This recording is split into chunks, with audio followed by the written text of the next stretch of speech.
Bonjour Gérard Cabon. Bonjour. Aujourd'hui, c'est au plateau des Capucins que nous sommes pour évoquer votre livre Yaskif, abécédaire du parler de l'Arsenal, illustré par Nono et préfacé par Éric Orsena. Le plateau des Capucins, ce lieu anciennement rattaché à l'Arsenal, vous y avez passé beaucoup de temps. Pouvez-vous nous raconter un souvenir? Un souvenir marquant, mon arrivée. Je suis arrivé ici au plateau des Capucins en 1966. Et puis on se retrouve dans le monde des grands, alors qu'on est tout petit. Et on était combien? 300 dans l'atelier, 300, et puis on se retrouve avec un bleu, des sabots. On avait des sabots parce qu'il y avait tellement de copeaux partout qu'on marchait sur les copeaux, donc il fallait des sabots de bois. Et voilà, et puis un bleu, et puis voilà, chacun sa machine. Et puis on commence une belle aventure avec des copains de boulot. Cet abécédaire présente tout un langage fleuri. Comment avez-vous fait pour vous souvenir de ces mots, expressions ou anecdotes? Me souvenir, d'abord, la première chose, c'est mon père. Mon père travaillait à l'Arsenal, à l'atelier d'électricité juste à côté. Et puis il avait l'habitude de nous raconter les petits travers de ses collègues de travail, il notait tout ça, enfin, il a mémorisé tout ça. Et donc peut-être que l'habitude de mon père, je l'ai prise dans la foulée. Puis moi aussi, j'ai observé les gens qui travaillaient autour de moi et puis tous les facétis qu'il peut y avoir sur un lieu de travail, les surnoms, les appellations détournées de matériel, de langage, etc. Et donc ce petit cahier m'a accompagné pendant 37 ans et puis j'ai noté comme ça Au fur et à mesure. au fur et à mesure. À travers ce livre, vous rendez hommage à l'Arsenal, une véritable institution brestoise, mais aussi aux ouvriers et aux personnes que vous y avez croisées. Était-ce une envie de votre part, après y avoir passé toute votre carrière, que de mettre à l'honneur la grande maison? J'ai tenu à ce que ce bouquin, qui j'espère est amusant, reste aussi quand même quelque part dans l'émotion et puis apporte un coup de chapeau au savoir-faire des gens qui travaillaient dans les ateliers. Donc on y trouvera les gens qui jouent de la mandoline. Bien sûr, la mandoline c'est un bel instrument, mais c'était les gens qui tapaient sur la tôle en cadence au bâtiment en fer, donc qui domptaient la matière. On évoquera l'amiante, qui a quand même été un drame. Un drame collectif. On trouve la description du Fennec, qui, même si elle est amusante par le surnom qu'on lui a donné, c'était notre pauvre sableur qui, couvert de sable, a laissé une grande partie de sa santé. Et puis on trouve aussi les gens qui travaillaient dans les doubles fonds, et puis le nombre de bateaux qu'on a construits dans cet arsenal, parce qu'on en a construit quand même 482, il me semble, en l'espace de toute une histoire. Donc, non, c'était d'abord le travail bien fait et le savoir-faire. Pourquoi, selon vous, un langage s'est-il créé si riche et imagé? Alors, si riche, si imagé, oui, il est riche, il est imagé. Je pense que d'autres corporations ont peut-être des langages, sûrement même. Mais il y a au moins un fait qui est certain, c'est qu'il y a une longue histoire.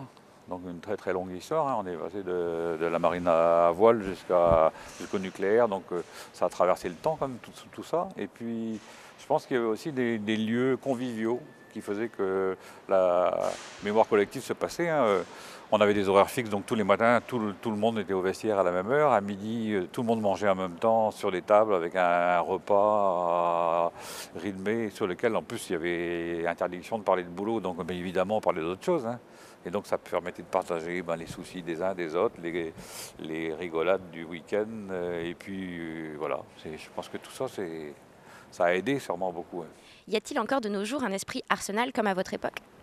J'espère qu'il en reste quelque chose, oui, sûrement. Et puis, en témoigne une rencontre récente avec des petits jeunes, je dis des petits jeunes qui sont quand même adultes, mais des petits jeunes de l'Arsenal à qui je posais la question comment c'est l'Arsenal, qui me dit tu ne reconnaîtrais plus grand-chose.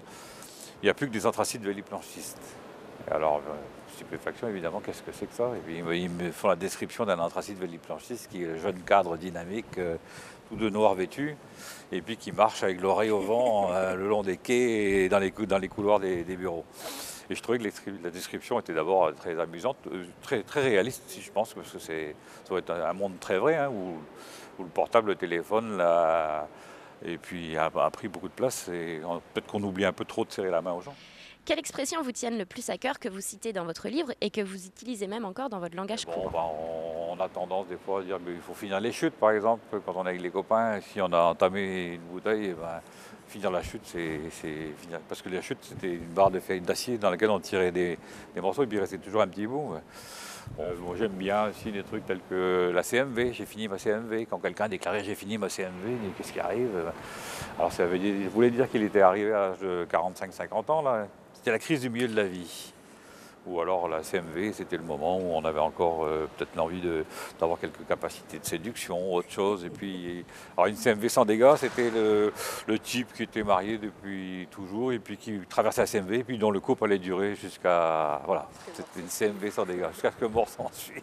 Ouais. Selon vous, qu'apportent les dessins de Nono à votre livre? Alors, sans les dessins, je pense que le bouquin aurait beaucoup moins, voire peu d'intérêt.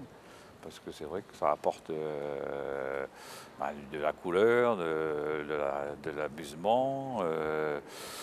J'aime bien le dessin sur les doubles fonds. J'adore ce dessin parce que dedans, c'est un dessin amusant et en même temps qui reflète la difficulté du boulot, hein, parce qu'on voit le type qui sort de son double fond et puis qui en a souffert, et puis on lui dit maintenant tu vas pouvoir lever ton dos. Bon, lève ton dos, voilà une expression aussi qui est superbe. Quoi, hein. Être fier de son travail. Quand on a fait du bon boulot, on peut être fier de son boulot, donc lève ton dos, ça veut dire on se dresse, on se met droit. Voilà. Mais quand on a été bon au boule aussi. Hein. Et puis il y a une autre que j'aime beaucoup, c'est mieux que le plan. Alors là, mieux que le plan, ça veut dire d'abord on est fier de son boulot, on a bien travaillé, on a fait mieux que le plan, mieux que ceux des bureaux ont conçu, mieux que le concepteur. Là, je trouve que c'est le summum du travail manuel réussi. Donc quand on fait la tapisserie à la maison, moi des fois je rigole, je dis à ma femme, j'ai fait mieux que le plan, mais je ne suis pas sûr qu'elle soit d'accord avec ce que je dis.